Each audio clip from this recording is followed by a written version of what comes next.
Welcome to বিজ্ঞান gallery. এই ভিডিওতে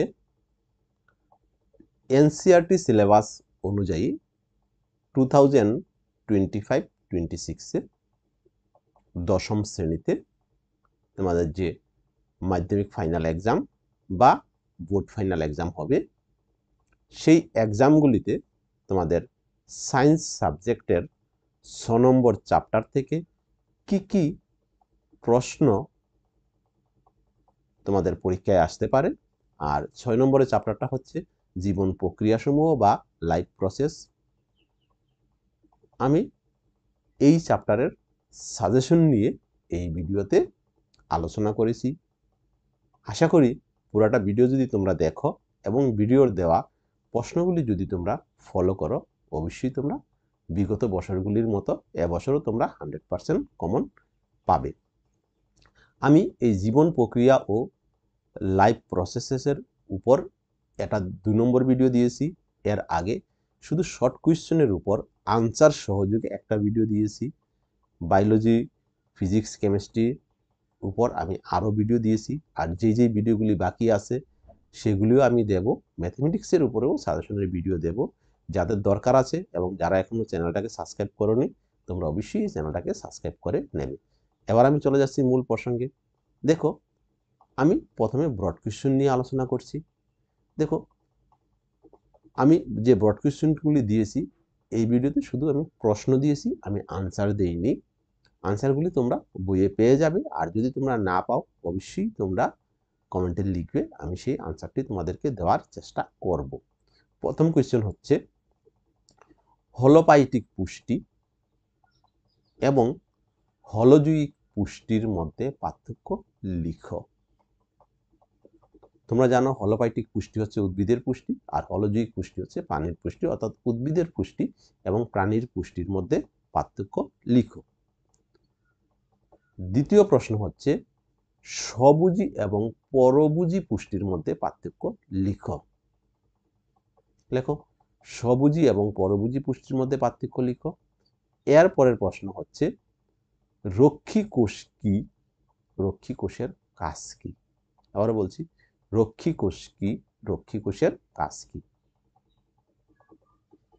এরপরে কোয়েশ্চেন হচ্ছে, পত্ররন্ধ্র খোলা বা বন্ধ হওয়া কিভাবে নিয়ন্ত্রিত হয়। আবার বলছি, পত্ররন্ধ্র খোলা বা বন্ধ হওয়া কিভাবে নিয়ন্ত্রিত হয়। পাতার মধ্যে ছোট ছোট ছিদ্র থাকে, সেগুলি একসময় খুলে এবং একসময় বন্ধ হয়, তা কিভাবে নিয়ন্ত্রিত হয়। এর পরের প্রশ্ন, আমাদের পাকস্থলীতে উৎপন্ন অ্যাসিডটির কাজ কি। দেখো, আমাদের পাকস্থলীতে এক ধরনের অ্যাসিড উৎপন্ন হয়, সেই অ্যাসিডটা হচ্ছে HCl অ্যাসিড। সেই অ্যাসিডের কাজ কি।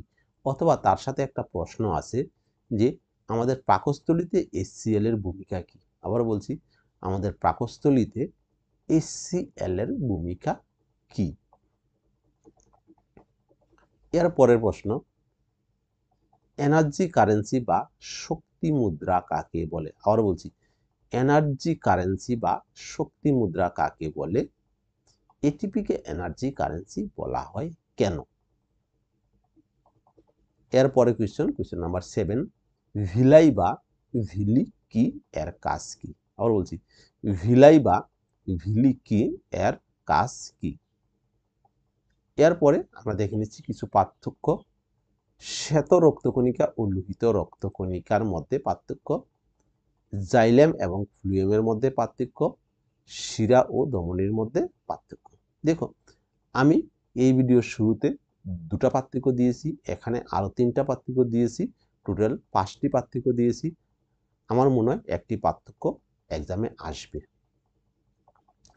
এর পরের প্রশ্ন দেখে নিচ্ছি, অনুচক্রিকা কি, এর কাজ কি। আবার বলছি, অনুচক্রিকা কি, এর কাজ কি। মানব দেহে সংবহনে লসিকার গুরুত্ব লিখো। আবার বলছি, মানব দেহে সংবহনে লসিকার গুরুত্ব লিখো। খাদ্য পরিপাকে লসিকার ভূমিকা কি। লালারসের ভূমিকা কি, নট লসিকা। আবার বলছি, খাদ্য পরিপাকে লালারসের ভূমিকা কি। এরপরে প্রশ্ন, আমাদের দেহে হিমোগ্লোবিনের ঘাটতি হলে কি হয়। মানে শরীরে যদি হিমোগ্লোবিন কমে যায় তাহলে কি হবে? উদ্ভিদ দেহে কিভাবে জল ও খনিজের পরিবহন ঘটে? আবার বলছি, উদ্ভিদের দেহে জল এবং খনিজের পরিবহন কিভাবে ঘটে? নেক্সট প্রশ্ন,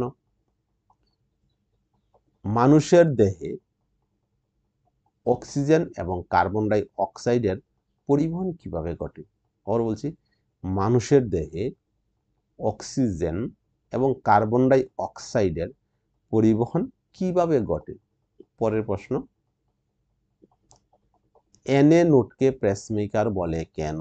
আবার বলছি, এনএ নোডকে পেসমেকার বলে কেন? পরের কোয়েশ্চন, ভেনাস কি? কোন প্রাণীর দেহে এটি দেখা যায়? ভেনাস মানে ভেনাস হৃৎপিণ্ড কি? কোন প্রাণীর দেহে এটি দেখা যায়? এরপরে, আমাদের দাঁত কত প্রকার? কি কি? প্রত্যেক প্রকারের দাঁত কয়টি করে আছে? আমাদের দাঁত কত প্রকার ও কি কি? প্রত্যেক প্রকারের দাঁত কয়টি করে আছে? দেখো, আমি এই দিলাম বড় প্রশ্ন। বড় প্রশ্ন বলতে এগুলি হচ্ছে মাঝারি প্রশ্ন, অর্থাৎ এগুলি 2 মার্ক বা 3 মার্কের প্যাটার্নে আসে। এখন যে আমি এখানে 17টা কোয়েশ্চেন বললাম। এরপরে এই চ্যাপ্টার থেকে সবচেয়ে গুরুত্বপূর্ণ হচ্ছে তোমাদের একটা 5 মার্কের প্রশ্ন থাকবে। সেই 5 মার্কের প্রশ্নের জন্য তোমাদের কয়টা প্রশ্ন শিখতে হবে? সেই 5 মার্কের প্রশ্নের জন্য আমি এই ভিডিওতে শুধু 3টা প্রশ্ন দিয়েছি। শুধু 3টা প্রশ্ন যদি শিখো তাহলে একটা 5 মার্কের প্রশ্ন পেয়ে যাবে। আর 5 মার্কের যে প্রশ্নটি থাকে তার মধ্যে 2টার মধ্যে একটা অথবা থাকে। তাহলে আমরা দেখে নিচ্ছি। দেখো, এই হচ্ছে ব্রড কোয়েশ্চন, 5 মার্কের একটা আসবে, আর 2টার মধ্যে একটা অর থাকবে। আবার বলছি, 5 মার্কের 2টা প্রশ্ন থাকবে, 2টা প্রশ্নের মধ্যে একটা প্রশ্ন তোমাকে আনসার লিখতে হবে। আশা করি আমি যে এই ভিডিওতে 3টা প্রশ্ন দিয়েছি, 3টা প্রশ্ন থেকে আর 2টা বড় প্রশ্ন তুমি পেয়ে যাবে। কিভাবে 2টা বড় প্রশ্ন পাবে? আমি যে 3টা প্রশ্ন দিয়েছি, 3টা প্রশ্ন থেকে একটা প্রশ্ন তুমি হুবহু পেয়ে যাবে, আর অথবা দিয়ে যে প্রশ্নটা থাকবে, এই 3টা প্রশ্নের মধ্যে হয়তো কোনো একটা প্রশ্নের সাথে আমি একটু আগে যে মাঝারি প্যাটার্নের প্রশ্নগুলি বললাম, এখান থেকেও একটা লেজ লাগিয়ে দিয়ে তোমাকে একটা বড় প্রশ্ন দিতে পারে। অর্থাৎ এই সবগুলি প্রশ্ন যদি তুমি ফলো করো তাহলে এই চ্যাপ্টার থেকে বড় প্রশ্ন যে 5 মার্কের 2টা আসবে, একটা আনসার করতে হবে। তুমি 2টা প্রশ্নই এই প্রশ্নগুলি থেকে কমন পেয়ে যাবে। প্রথম প্রশ্ন কি বলছে? মানব রেশনতন্ত্রের একটি চিত্র অঙ্কন করো। আবার বলছি, মানব রেশনতন্ত্রের একটি চিত্র অঙ্কন করো। লিখো,